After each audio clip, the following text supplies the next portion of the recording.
نحمدہ ونصلی علی رسولہ الکریم۔ 15 شعبان کی جو رات ہے اور 15 شعبان کا روزہ، اس کے حوالے سے بہت زیادہ لوگ سوال پوچھ رہے ہیں، تو میں نے ارادہ کیا میں ایک کلپ ریکارڈ کروا دوں۔ اس میں جو بھی میری ٹوٹی پھوٹی تحقیق ہے، جو میں نے احادیث دیکھی اس بارے میں اور جو علماء کے اقوال دیکھے اور جتنا میں اس کی ریسرچ کر سکا ہوں، اس کا ایک خلاصہ آپ کے سامنے رکھ دوں۔ اگر میں وہ تمام احادیث آپ کو پڑھ کے سناؤں، پھر ایک ایک کی سند پڑھوں، پھر ایک ایک کی سند پہ بحث کروں، تو وہ بات بہت ہو جائے گی لمبی اور کلپ بہت طویل ہو جائے گا۔ تو ایک خلاصے کے طور پر پوری جو ایک تحقیق ہے وہ میں آپ کے سامنے رکھنا چاہتا ہوں۔ تو 15 شعبان کی جو رات ہے، جس کو شب برات کہا جاتا ہے، اس کا نام شب برات کسی بھی حدیث سے ثابت نہیں ہے، اس لیے عرب اس کو اکثر لیلۃ النصف من شعبان کہتے ہیں کہ شعبان کے جو نصف ہے اس کی رات۔ خیر، اس کا نام شب برات ہو، اگر اس وجہ سے برات کے اس میں اللہ تعالیٰ کہا جاتا ہے کہ جہنم سے بری کر دیتے ہیں، تو اس وجہ سے کسی نے نام دے دیا ہو تو ایک الگ بات ہے۔ لیکن اس رات میں ہوتا کیا کیا ہے، لوگ کیا کیا کر رہے ہیں، اس کی کیا شرعی حیثیت ہے، تو میں نمبر وار انشاءاللہ اس کو تفصیل سے بیان کروں گا۔ کچھ چیزیں تو ایسی ہیں جو بالکل ہی غیر ثابت ہیں۔ ان میں اس رات میں مٹھائی، حلوہ یا مختلف قسم کے حلوے پکا کے لوگوں میں بانٹنا، اور اس رات میں نہا دھو کے تیار ہونا، یہ اچھے کپڑے پہننا، ان دو چیزوں کو پہلے میں انشاءاللہ بیان کروں گا۔ دیکھیے، اسلام میں راتوں کے تہوار کا کوئی تصور نہیں ہے۔ اسلام میں جتنے بھی تہوار ہیں وہ دن کی روشنی میں ہیں۔ عید الفطر، عید الاضحیٰ، یہ ہمارے دو تہوار ہیں جس میں ہم سیلیبریٹ کرتے ہیں ایک دوسرے کو، یہ دن کی روشنی میں ہمیں بتائے گئے ہیں۔ غیر مسلموں کے تہوار رات کو ہوتے ہیں، جیسے عیسائیوں کے تہوار کرسمس آپ دیکھیں رات کو ہوتا ہے۔ تو اس کی وجہ یہ ہے کہ اسلام نے دن کی روشنی میں تہوار رکھے ہیں۔ بہت ساری حکمتیں اس میں ہو سکتی ہیں، پوری حکمتیں تو ہم نہیں جانتے، لیکن کچھ سرسری غور سے کچھ حکمتیں ہمارے سامنے آتی ہیں کہ رات کا وقت ایسی چیز ہے جو اللہ نے عبادت کے لیے بنایا یا آرام کرنے کے لیے، سونے کے لیے بنایا۔ رات میں اگر آپ سیلیبریٹ کریں گے کسی بھی عمل، یعنی کوئی خوشی منائیں گے، تو اس میں انسان کی گناہوں کی طرف توجہ زیادہ جاتی ہے۔ جیسے آپ دیکھیں کرسمس میں شرابیں پی جاتی ہیں، اور جو بھی غیر مسلموں کے تہوار ہیں اس میں بھی چراغاں ہوتا ہے رات کے وقت۔ تو جبکہ ہمارے ہاں جو عید الفطر ہے وہ دن کی روشنی میں ہم نماز پڑھ کے اس کی ابتدا کرتے ہیں۔ تو آپ کہہ سکتے ہیں کہ شب برات کو کوئی تہوار تو نہیں مانتا، تو دیکھیں تہوار زبان سے ماننا ضروری نہیں ہے۔ آپ اپنے عمل سے جب کوئی ایسا کام کرتے ہیں جو تہواروں میں کیا جاتا ہے، تو اس کا مطلب یہ ہوا کہ آپ اس کو تہوار مان رہے ہیں، یعنی آپ اس کو ایک خوشی کا دن مان رہے ہیں۔ تو نہانا دھونا یا کھانے پکا کے لوگوں میں تقسیم کرنا یا خود کھانا، اور خاص طور پہ حلوہ یعنی میٹھا، یہ چیزیں تہواروں کے موقع پر ہوتی ہیں۔ جیسے ہم عید الفطر والے دن صبح سوئیاں بناتے ہیں، میٹھا بناتے ہیں، کھاتے ہیں، لوگوں کو کھلاتے ہیں، نہاتے ہیں، اچھے کپڑے پہنتے ہیں۔ جمعے والے دن بھی، جمعے میں بھی عید کا عنصر ہے حدیث میں، اس کو بھی عید قرار دیا، اس دن بھی ہم نہا دھو کے کپڑے پہنتے ہیں۔ تو جو لوگ 15 شعبان کی رات کو نہاتے دھوتے ہیں، اسپیشلی اس رات کو کہ بھئی آج کوئی تہوار ہے یا آج کوئی خوشی کا دن ہے، اور مٹھائیاں کھاتے ہیں یا حلوے پکاتے ہیں، تو وہ زبان سے اس کو تہوار نہ بھی کہیں، اپنے عمل سے یہ بتاتے ہیں کہ یہ تہوار ہے، جبکہ یہ تہوار نہیں ہے۔ اسلام میں کوئی اس کی ایک ضعیف روایت بھی نہیں ہے کہ آپ صلی اللہ علیہ وسلم نے، میرے علم میں نہیں ہے، کم از کم ہو سکتا ہے کوئی موضوع من گھڑت روایت موجود ہو جس میں کوئی کہیں بھی نہیں ہے کہ آپ صلی اللہ علیہ وسلم نے اس رات کو ہمیں نہانے کا حکم دیا ہو، یا اچھے کپڑے پہننے کا حکم دیا ہو، یا کھانے پینے کا یا حلوے کھلانے کا، حلوے مانڈے کا ہمیں حکم دیا ہو۔ تو اللہ کا واسطہ یہ بدعت ہے، اس کو ختم کریں اپنے معاشرے سے۔ اور اسلام میں تہوار کا ٹائم دن میں ہوتا ہے۔ عید الفطر، عید الاضحیٰ ہے جس میں ہم دن میں قربانی کرتے ہیں اور کھاتے ہیں، پیتے ہیں، نہاتے ہیں، دھوتے ہیں۔ راتوں کے یہ کام نہیں ہے، رات کو آپ سوئیں یا عبادت کریں۔ تو ایک چیز تو یہ تھی جو میں بتانا چاہ رہا تھا۔ دوسری چیز، اس رات کو قبرستان جانا۔ دیکھیے، اس بارے میں حدیث پیش کی جاتی ہے، مشہور حدیث ہے، لوگ سنتے رہتے ہیں کہ نبی صلی اللہ علیہ وسلم رات کو اٹھے، اور امی عائشہ رضی اللہ تعالیٰ عنہ بھی آپ کے پیچھے چلی گئیں، اور آپ صلی اللہ علیہ وسلم جنت البقیع میں مغفرت کی دعا مانگ کے تشریف لے آئے واپس۔ تو یہ حدیث انتہائی درجے کی ضعیف حدیث ہے، اور ایک تو ضعیف حدیث ہے، دوسری بات یہ کہ اگر ہم تھوڑی دیر کے لیے فرض کر لیں یہ صحیح حدیث ہے، اور ہم کہتے ہیں کہ بھئی نبی صلی اللہ علیہ وسلم نے یہ عمل کیا ہے، تو صحابہ میں سے کسی سے ضعیف حدیث سے بھی ثابت نہیں ہے کہ کوئی اس رات قبرستان گئے ہوں۔ حضرت ابو بکر کے بارے میں کوئی روایت نہیں ملتی کہ اس رات قبرستان گئے ہوں، حضرت عمر کے بارے میں کوئی روایت نہیں ملتی، یہ کسی ایک صحابی کے بارے میں نہیں. تو آپ مجھے بتائیں کہ یہ کیسی سنت ہے کہ جو صحابہ کی سمجھ میں نہیں آئی اور ہماری سمجھ میں آ گئی ہے. تو مشرکین مکہ یہ کہا کرتے تھے لو کان خیرن ما سبقونا الیہ، قرآن مجید کی آیت ہے کہ اگر یہ اسلام میں کوئی خیر ہوتی تو یہ صحابہ ہم سے پہل نہ کرتے. یہ صحابہ نے ہم سے پہل کیا ہے، اس کا مطلب ہے یہ اسلام خیر کا کام نہیں ہے. تو مشرکین کو صحابہ سے چونکہ نفرت تھی اس لیے کہتے تھے کہ یہ چونکہ اسلام کو فالو کر رہے ہیں تو یہ اس کی علامت ہے کہ اسلام خیر نہیں ہے، کیونکہ خیر میں تو ہم صحابہ سے آگے ہوتے ہیں. اپنے بارے میں ان کا یہ اس خوش فہمی میں مبتلا تھے وہ. لیکن ہماری رائے کیا ہے؟ ہم یہ کہتے ہیں کہ لو کان خیرن لسبقونا الیہ. وہ کہتے تھے لا سبقونا، ہم کہتے ہیں لسبقونا، کہ اگر کوئی بھی خیر کا کام ہے تو صحابہ ہم سے ضرور اس میں پہل کریں گے. یہ ہو نہیں سکتا کہ خیر کا کام ہم کریں اور صحابہ نے نہ کیا ہو. تو اسی طرح میں یہ عرض کرتا ہوں کہ دیکھیں اگر قبرستان جانا اس رات میں سنت عمل ہوتا تو صحابہ یقیناً جایا کرتے. کوئی ایک صحابی تو گیا ہو. یہ کیسی بات ہے جو صحابہ کی سمجھ میں نہیں آئی اور ہماری سمجھ میں آ رہی ہے اور ہم قبرستان جا رہے ہیں اس رات کو. چلیں اگلا اسٹیپ تھوڑی دیر کے لیے فرض کر لیتے ہیں کہ نبی صلی اللہ علیہ وسلم جو ایک رات قبرستان گئے، فرض کر لیں وہ حدیث بھی صحیح ہے، یہ بھی فرض کر لیں کہ صحابہ اگرچہ نہیں گئے مگر ہم صحابہ سے بھی زیادہ آگے نکلنے کی کوشش کرتے ہیں اور صحابہ کو سمجھ میں نہیں آیا، ہمیں سمجھ میں آ گیا. تو چلیں فرض کر لیں تھوڑی دیر کے لیے کہ اس رات کو جانا ہم سنت مان لیتے ہیں، آپ کے دلائل ہم مان لیتے ہیں اور صحابہ کی سمجھ میں نہیں آئے لیکن ہماری سمجھ میں زیادہ آ رہا ہے. ہم فرض کر لیتے ہیں، مان لیتے ہیں کہ اس رات قبرستان جانا سنت ہے. تو آپ مجھے بتائیں نبی نے جو عمل جس طرح سے کیا ہو اس طرح سے سنت ہوگا یا آپ اپنی طرف سے، جس کو ہم پشتوں میں کہتے ہیں اخپل طریقے سے کرنا سنت ہے؟ نبی نے فجر کی 2 رکعتیں پڑھی ہیں اور ہر رکعت میں 2 سجدے کیے ہیں. آپ اگر فجر کی 3 رکعتیں پڑھیں گے تو کیا نماز ہو جائے گی آپ کی؟ اب آپ دلیل میں یہ کہیں کہ نبی نے فجر کی نماز پڑھی ہے تو مجھ پر بھی لازم ہے. تو بھائی نبی نے پڑھی ہے تو جیسے نبی کے پڑھنے سے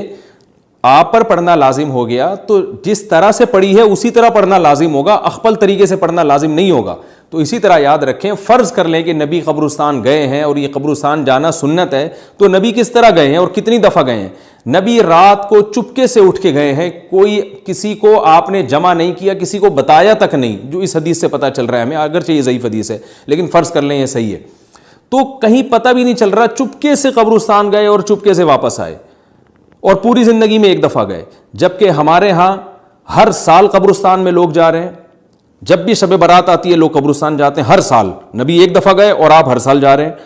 نمبر 2، جاتے جتھوں کی شکل میں، نبی تو چپکے سے گئے ہیں. تو آپ رات کو 2-2:30 بجے ذرا چپکے سے اٹھیں اور تنہائی میں جب قبرستان میں وحشت ہو اور اندھیرا ہو اور وہاں قبرستان جائیں، اتنا دم ہے آپ میں، تو ہم کہیں گے بھئی آپ نے نبی کی سنت کو زندہ کیا ہے. لیکن آپ تو جتھوں کی شکل میں جا رہے ہیں، نہا دھو کے جا رہے ہیں، خوشبو لگا کے جا رہے ہیں، تیار ہو کے جا رہے ہیں، اور جو کچھ وہاں خرافات ہو رہی ہیں قبرستان میں وہ تو ساری دنیا کو معلوم ہے. میلے ٹھیلے لگے ہوئے ہیں وہاں پہ، گولے گنڈے بک رہے ہیں، برگر بک رہے ہیں، گول گپے بک رہے ہیں وہاں پہ، اور پھول الگ بک رہے ہیں، ہار پھول قبروں پہ چڑھانے کے لیے. کیا بدماشی ہے یہ! کیا منہ دکھائیں گے رسول اللہ صلی اللہ علیہ وسلم کو قیامت کے دن؟ آپ کے سامنے کیا وہ حدیث نہیں ہے کہ نبی صلی اللہ علیہ وسلم نے فرمایا کہ روایت میں آتا ہے کہ کچھ لوگ قرب میدان حشر میں آئیں گے تو ان کے چہرے ایسے ہوں گے جیسے میری امت کے چہرے ہوتے ہیں، میری امت کی شکل ہوتی ہے. حدیث کا مفہوم میں بیان کر رہا ہوں. تو جب وہ حوض کوثر کا پانی پینے کے لیے میرے پاس آئیں گے تو فرشتے ان کو بھگائیں گے، سحقن سحقن. تو آپ صلی اللہ علیہ وسلم پوچھیں گے یہ تو میری امت ہے، آپ تو فرشتے کیا کہیں گے کہ یہ آپ کی وہ امت ہے جنہوں نے آپ کے دنیا سے جانے کے بعد دین میں ایسی چیزیں ایجاد کر لی تھیں جن کا آپ نے حکم نہیں دیا. تو آپ کیا فرمائیں گے؟ سحقن سحقن، دور کرو ان سے. تو ایسا نہ ہو کہ ہم قیامت کے دن رسول اللہ صلی اللہ علیہ وسلم کی شفاعت سے محروم ہو جائیں. تو اللہ کا واسطہ قبرستان مت جائیں اس رات، گھر میں بیٹھیں آرام سے، یہیں بیٹھ کے میت کے لیے مغفرت کی دعا کریں. اور اگر آپ سمجھتے نہیں یہ حدیث بالکل صحیح ہے اور جانا لازمی ہے تو پھر تنہائی میں جائیں، ایسے قبرستان کا انتخاب کریں جہاں آپ کے علاوہ کوئی بھی نہ ہو، اور پھر چپکے سے جائیں اور پتلی گلی سے واپس آ جائیں آپ. اگرچہ ہم تو اس کو بھی نہیں مانتے لیکن اگر کرنا ہے تو پھر اس طریقے سے عمل کریں اگر آپ حدیث کو فالو کرنا چاہتے ہیں آپ اپنے خیال کے مطابق. تو یہ 2 باتیں ہو گئیں. ایک تیسری چیز کیا ہے؟ کیا قرآن اس رات میں نازل ہوا ہے اور تقدیر کے فیصلے اس رات میں ہوتے ہیں؟ دیکھیے قرآن میں 2 جگہ اللہ نے اس مضمون کو بہت وضاحت سے بیان کیا. ایک سورہ دخان میں انا انزلناہ فی لیلۃ مبارکہ کہ ہم نے اس کو مبارک رات میں نازل کیا، اور اللہ نے فرمایا فیہا یفرق کل امر حکیم، اس میں حکمت والے فیصلے ہوتے ہیں اس رات میں. دوسری جگہ 30ویں پارے میں سورہ قدر میں اللہ نے فرمایا انا انزلناہ فی لیلۃ القدر، ہم نے اس قرآن کو لیلۃ القدر میں نازل کیا، اور اس میں بھی اللہ نے فرمایا تنزل الملائکۃ فیہا، کہ فرشتے اس رات میں اترتے ہیں بإذن ربہم من کل امر، تمام قسم کے معاملات لے کے۔ تو یہاں بھی اللہ بتا رہے ہیں کہ جو 1 سال کے فیصلے جس رات میں ہوتے ہیں اور فرشتوں کے حوالے کیے جاتے ہیں، وہ رات اور قرآن کے نازل ہونے والی رات ایک ہی ہے، یہ الگ الگ راتیں نہیں ہیں۔ اور سورہ قدر میں اللہ نے فرما دیا واضح لفظوں میں کہ وہ لیلۃ القدر کی رات ہے۔ تو اتنی وضاحت کے بعد پھر یہ کہنا کہ اس رات میں قرآن نازل ہوا تھا، جبکہ اس کے بارے میں کوئی صحیح حدیث موجود بھی نہیں ہے، ضعیف یا موضوع روایتیں ہیں، تو یہ بالکل قرآن پر میں سمجھتا ہوں کہ یہ ٹھیک نہیں ہے، بالکل دلیل کے لحاظ سے یہ کمزور بات ہے۔ اگرچہ بعض علماء اس طرف گئے ہیں اور انہوں نے تعویل کی ہے، انہوں نے یہ تعویل کی ہے کہ قرآن جو ہے آسمان دنیا پہ آیا لیلۃ القدر میں، اور وہاں سے جو نیچے نزول شروع ہوا ہے وہ شب برات میں ہوا ہے، لیکن یہ تعویل عقل سے بعید ہے اور اس تعویل کی ہمیں ضرورت بھی نہیں ہے۔ 2 صحیح حدیثیں ٹکرا رہی ہوں یا قرآن کی آیت کسی ایسی متواتر حدیث سے ٹکرا رہی ہو، تو پھر تو وہاں ہمیں تطبیق دینے کی ضرورت پیش آتی ہے، جب قرآن کے مقابلے میں کوئی حدیث ہی نہیں ہے، صحیح حدیث بھی نہیں ہے۔ حالانکہ قرآن کے مقابلے میں تو فقہا کہتے ہیں کہ اگر صحیح حدیث بھی ہو، متواتر نہ ہو، صحیح حدیث بھی ہو، تو وہ بھی ظنی ہوتی ہے، تو اس حدیث کو رد کیا جائے گا، قرآن میں تعویل نہیں کی جائے گی۔ لیکن یہاں تو صحیح حدیث بھی نہیں ہے، یہاں تو ایک ضعیف روایت ہے اور ضعیف اقوال ہیں، آپ اس کو کیسے قرآن کے مقابلے میں لا سکتے ہیں؟ تو جو بالکل بے غبار بات ہے وہ یہی ہے کہ اللہ تعالیٰ نے قرآن مجید کو لیلۃ القدر میں نازل کیا، جو رمضان کے آخری عشرے میں ہوتی ہے، اور اسی لیلۃ القدر میں فیصلے بھی ہوتے ہیں۔ اور بعض لوگ کہتے ہیں اس میں حرج کیا ہے کہ ہم 15 شعبان کو بھی فرض کر لیں، اس میں قرآن نازل ہوا اور لیلۃ القدر میں بھی، بھائی اس سے لیلۃ القدر کی ویلیو کم ہوتی ہے۔ اللہ تو لیلۃ القدر کی ویلیو بڑھا رہے ہیں کہ یہ ایسی رات ہے جس میں 1 سال کے فیصلے بھی کر دیے جاتے ہیں اور اس میں قرآن مجید کا نزول بھی شروع ہوا۔ تو جس رات کو اللہ نے جو پروٹوکول دیا ہے وہی پروٹوکول اس کو دینا چاہیے، آپ اس کو کسی اور رات کو نہ دیں وہ پروٹوکول۔ تو یہ تیسرا مسئلہ ہوا۔ پہلا مسئلہ حلوے مانڈے کا اور نہانے دھونے کا، وہ بھی غلط ہے۔ دوسرا مسئلہ قبرستان جانے کا، وہ بھی ٹھیک نہیں ہے۔ تیسرا مسئلہ کہ اس رات میں قرآن نازل ہوا اور فیصلے ہوتے ہیں، یہ تیسری بات بھی غلط ہے۔ نہ تو اس رات میں قرآن نازل ہوا اور نہ اس رات میں فیصلے ہوتے ہیں۔ چوتھی چیز کہ کیا اس رات کی میں عبادت کی کوئی فضیلت ہے سرے سے یا نہیں ہے، یہ ایک علمی مسئلہ ہے۔ تو اس بارے میں خوب اچھی طرح سمجھ لیں کہ اس بارے میں جتنی بھی احادیث ہیں جو اس رات کی فضیلت کے بارے میں ہیں کہ بنو کلب کی بکریوں کے برابر مغفرت ہوتی ہے اور بکریوں کے بالوں کے برابر، اور یا جو بھی اس بارے میں روایات ہیں کہ سب کی بخشش ہو جاتی ہے سوائے اس شخص کے جو کسی کے دل میں کینہ رکھتا ہے، تو یہ جتنی اس رات کی فضیلت میں احادیث ہیں، تو ایک بات تو خوب اچھی طرح سمجھ لیں، اس پر تمام محدثین کا، جہاں تک میں نے دیکھا ہے، تمام محدثین کا اتفاق ہے کہ اس کی فضیلت میں صحیح حدیث ایک بھی نہیں ہے۔ اس رات کی فضیلت میں ایک بھی صحیح حدیث موجود نہیں ہے، لیکن ضعیف روایتیں اتنی کثرت سے ہیں کہ ایک الگ محدثین کا اصول ہے کہ جب ضعیف روایتیں کی سندیں زیادہ ہو جائیں تو وہ حسن بن جاتی ہے، یعنی قابل قبول ہو جاتی ہے وہ، کیونکہ بہت ساری کمزور چیزیں مل کے اس میں کچھ قوت پیدا کر دیتی ہیں۔ تو اب جن علماء نے احادیث کے ضعف کی طرف دیکھا کہ ایک بھی صحیح روایت نہیں ہے، انہوں نے اس رات کا بالکلیہ انکار کر دیا کہ اس رات کی سرے سے کوئی فضیلت نہیں ہے۔ لیکن جن علماء نے اصول حدیث کی طرف دیکھا اور فقہ کے ایک اصول کی طرف دیکھا کہ کثرت روایات درجہ حسن تک پہنچ جاتی ہیں، ضعیف روایات، تو انہوں نے کہا کہ بالکل اس رات کی فضیلت کا انکار ہی سرے سے کر دینا یہ غلط ہے۔ تو جمہور اس طرف گئے ہیں کہ اس رات کی فضیلت کا بالکلیہ انکار کر دینا یا اس کی عبادت کی فضیلت کا بالکلیہ انکار کر دینا یہ ٹھیک نہیں ہے، لیکن کچھ علماء، وہ بھی بڑے محقق علماء ہیں، وہ اس طرف گئے ہیں کہ اس رات کی سرے سے کوئی فضیلت اسلام میں ہے ہی نہیں۔ اب میں دونوں طرف کے علماء کا کچھ تھوڑا سا تجزیہ پیش کرتا ہوں۔ تو جو علماء یہ کہتے ہیں کہ اس رات کی فضیلت ہے اور فضیلت میں کثرت سے روایات ہیں اور اس میں بڑے بڑے علماء داخل ہیں، امام شافعی رحمہ اللہ تعالیٰ جیسے مجتہد بھی ہیں جو اس رات کی فضیلت کے قائل ہیں۔ باقی ائمہ سے مجھے جو ہے نا امام ابو حنیفہ سے کچھ نہیں ملا اس رات کی فضیلت کے بارے میں، اور امام احمد ابن حنبل سے بھی مختلف روایات ملی ہیں، اس لیے میں جزم سے کسی اور امام کے بارے میں نہیں کہہ سکتا، لیکن امام شافعی سے بہرحال اس کی فضیلت صراحتاً منقول ہے، اگرچہ انہوں نے بھی اعتراف کیا ہے کہ اس کی روایات کے بارے میں جتنی اس بارے میں روایات ہیں وہ ضعیف ہیں، لیکن وہی ایک اصول ہے کہ جب ضعیف روایات بہت کثرت سے ہوتی ہیں تو درجہ حسن تک پہنچ جاتی ہیں۔ تو اس اصول کے تحت جمہور اس کے قائل ہیں کہ اس رات میں عبادت اگر ہم کرتے ہیں تو دوسری راتوں کی نسبت ہمیں ثواب زیادہ ملتا ہے، لیکن جو بعض دوسرے علماء جو بالکل ہی اس رات کی فضیلت کے منکر ہیں، ان کے دلائل میں یہ ہے کہ یہ بات اگرچہ درست ہے کہ اگر ضعیف روایات کثرت سے ہوں تو وہ درجہ حسن تک پہنچ جاتی ہیں، لیکن وہ کہتے ہیں کہ کچھ قرائن ایسے ہیں جن قرائن سے پتہ چلتا ہے کہ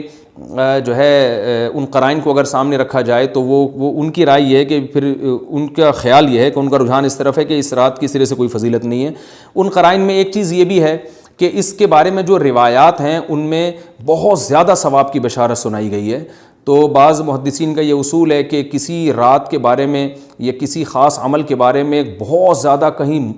غلو ہوتا ہے یا مبالغہ ہوتا ہے، غلو تو نہیں کہہ سکتے، تو یہ خود ایک اس طرف اشارہ ہوتا ہے کہ یہ ایک ضعف ہے، اگرچہ یہ کوئی اتنی مضبوط بات نہیں ہے، لیکن بہرحال جو علماء اس کی فضیلت کے بالکل منکر ہیں ان کی ایک دلیل میں آپ کے سامنے پیش کر رہا ہوں۔ دوسری بات یہ ہے کہ جو علماء اس کی فضیلت کے بالکل بھی قائل نہیں ہیں، ان کی ایک بڑی دلیل یہ بھی ہے، جن میں ہمارے شیخ حضرت مفتی رشید احمد صاحب رحمہ اللہ تعالیٰ بھی تھے، اگرچہ انہوں نے اس بارے میں کوئی صراحتاً فتویٰ نہیں دیا، لیکن وہ یہ اشکال ظاہر کیا کرتے تھے کہ شریعت میں جب بھی کسی وقت کی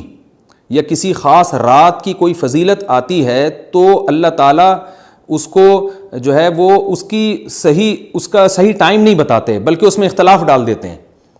اس کی مثال ایسے جیسے جمعے کے دن حدیث میں آتا ہے کہ ایک وقت جمعے میں ایسا آتا ہے جس میں دعا لازمی قبول ہوتی ہے، اب ظاہر ہے وہ بڑا فضیلت کا وقت ہے، تو وہ وقت ہمیں متعین طور پہ بتایا نہیں گیا ہے، اس لیے علماء کا اس میں اختلاف ہوا، بعض نے کہا عصر کے بعد، بعض نے کہا کہ 2 خطبوں کے درمیان۔ لیلۃ القدر کو دیکھ لیں، لیلۃ القدر کی فضیلت میں قرآن بھی ہے، بہت ساری احادیث ہیں، لیکن لیلۃ القدر کی رات ہے کون سی یہ اللہ نے اس میں ابہام ڈال دیا۔ طاق راتوں میں 21 بھی ہو سکتی ہے، 23 بھی ہو سکتی ہے، بعض بلکہ حدیث سے 22ویں رات کا بھی ہونا ثابت ہے، زیادہ امکان 27ویں رات کا ہوتا ہے، تو وہ متعین نہیں ہے۔ تو جو علماء کہتے ہیں اس کی سرے سے کوئی فضیلت ہی نہیں ہے، ان کا رجحان وہ ان کی ایک یوں سمجھیں کہ دلیل تو نہیں لیکن ایک استئناس کہتے ہیں اس کو، کہ اس سے ان کے اس نظریے کو تقویت ملتی ہے کہ اگر یہ اس کی اتنی زیادہ فضیلت ہے تو اس کی تعیین میں اختلاف بالکل بھی نہیں ہے، تو یہ وہ کہتے ہیں کہ یہ مزاج شریعت کے خلاف ہے۔ اور تعیین میں اختلاف ہوتا کیوں ہے؟ علماء نے یہ بیان کیا اگر لیلۃ القدر کو متعین طور پہ بیان کر دیا جاتا ہے نا کہ یہی لیلۃ القدر ہے تو بہت ساری اس میں جو ہے نا حکمتیں فوت ہو جاتی، جن میں ایک یہ بھی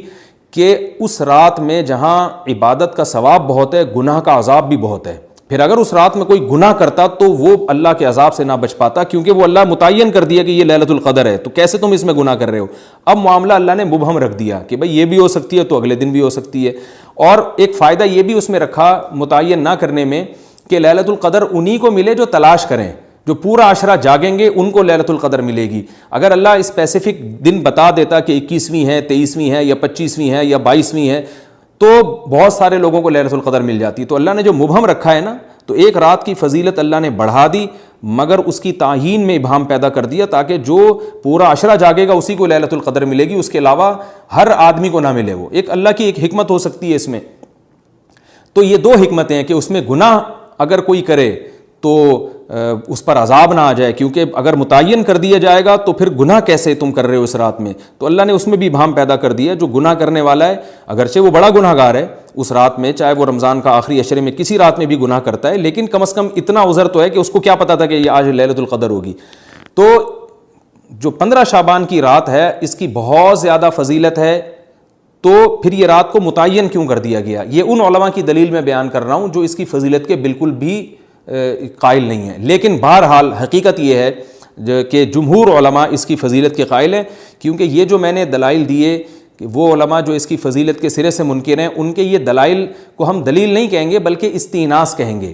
کہ استئناس کہتے ہیں کہ ایک چیز استدلال نہیں ہے بلکہ ان اپنے نظریے کی تقویت کے طور پر ایک چیز کو پیش کر دینا جس سے یہ لگتا ہو کہ واقعی یہ صحیح کہہ رہے ہیں، اس کو استئناس کہتے ہیں، میں جو آسان لفظوں میں سمجھانے کی کوشش کر رہا ہوں۔ اور ایک استدلال کہتے ہیں کہ ایک ریسرچ کو، ایک پوری تحقیق کو۔ تو جمہور کا مذہب ایک اصول پر مبنی ہے کہ بھئی اتنی ساری روایات ہیں اور ضعیف ہیں، ان میں ٹھیک ہے کچھ موضوع بھی ہیں لیکن بہت ساری ایسی ہیں جو موضوع بھی نہیں ہیں، تو ضعیف روایات ہیں جب اتنی کثرت سے ہیں اور اس میں ہے بھی عبادت کا تذکرہ، تو عبادت کرنے میں کوئی حرج بھی نہیں ہے، تو لہذا انہوں نے اس کو جو ہے نا اس کو دلیل بنایا ہے اور اصول کے لحاظ سے یہ بات درست ہے۔ تو اس اصول کو اگر کوئی فالو کرنا چاہے تو اس رات کی عبادت اس کے لیے بالکل ٹھیک ہے، اور اللہ کی رحمت سے امید ہے کہ اس میں اس کو ثواب زیادہ ملے گا۔ تو جمہور ایک طرف ہیں اور بعض علماء دوسری طرف ہیں۔ تو یہ میں نے صرف اس لیے بیان کر دیا کہ اس رات کی فضیلت میں اتفاق نہیں ہے بلکہ مختلف فی ہے، مجتہد فی ہے، اختلاف رائے اس میں ہو سکتا ہے۔ تو اگر کوئی عالم اس رات کی فضیلت کا بالکلیہ انکار کرے اور ان علماء کا بھی احترام کرے جو اس رات کی فضیلت کے قائل ہیں، تو پھر اس عالم پر رد کرنے کا حق نہیں ہے۔ دوبارہ میں اپنی بات کو ریپیٹ کرتا ہوں، اگر کوئی عالم یہ کہے کہ اس رات کی سرے سے کوئی فضیلت نہیں ہے تو اس عالم پر طعن و تشنیع جائز نہیں ہے، کیونکہ ان کے بھی کچھ نہ کچھ استدلالات ہیں۔ ہاں اگر کوئی عالم اس رات کی فضیلت کا انکار کر کے جمہور کے مذہب کو بالکل غلط قرار دیں اور اس عمل کو یہاں اس رات کی عبادت کو بالکل بدعت قرار دیں، اور جو اس رات میں عبادت کر رہے ہیں یا اس کی فضیلت کے قائل ہیں ان کو بدعتی قرار دیں، تو یہ غلو ہو جائے گا، یہ زیادتی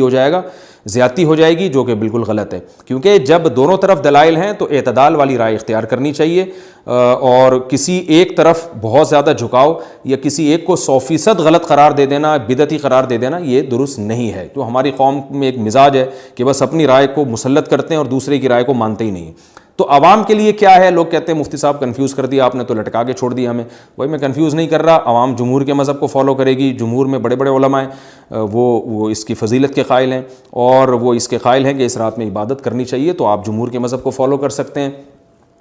تو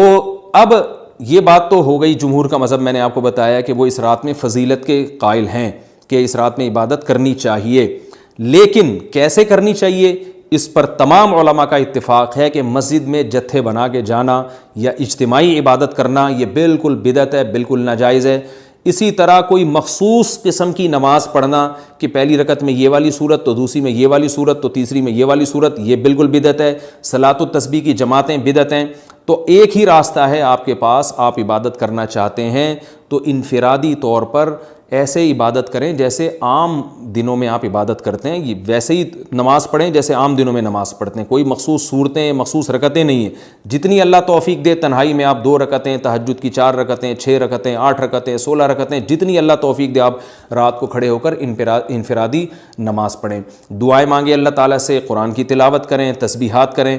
جتھے نہ بنائیں مسجد میں، چراغاں نہ کریں، بتیاں نہ لگائیں، قبرستانوں پہ رش نہ کریں، یہ سب ناجائز اور سب حرام ہے، گناہ ہے، اس کا اسلام میں کوئی تصور نہیں۔ کرنا ہے تو صرف ایک کام آپ کر سکتے ہیں کہ صرف عبادت کریں، اور اللہ کی رحمت سے امید کی جا سکتی ہے کہ اللہ تعالیٰ اس رات میں آپ کو عبادت کا دوسری راتوں کی نسبت ثواب عطا فرمائے گا۔ کیونکہ آپ اگر جمہور علماء کو فالو کر رہے ہیں تو ہمیں یعنی جن کے پاس علم نہیں ہے تو ان کو علماء ہی کو فالو کرنے کا اللہ نے حکم دیا ہے، تو آپ جمہور علماء کی رائے پر عمل کرتے ہوئے اگر عبادت کرنا چاہیں تو اللہ کی رحمت سے امید ہے کہ انشاءاللہ آپ کو ثواب ملے گا۔ لیکن عبادت کا کوئی مخصوص طریقہ ہرگز نہیں ہے۔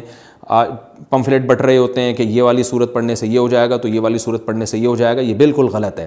تو انفرادی عبادت ہوگی اور ایسے ہی عبادت کا طریقہ ہوگا جیسے پورے سال ہوتا ہے، نماز اسی طرح پڑھی جائے گی جیسے پورے سال پڑھی جاتی ہے، دعائیں مانگی جائیں گی، اپنے طور پر اجتماعی سطح پہ کوئی عمل نہ کیا جائے۔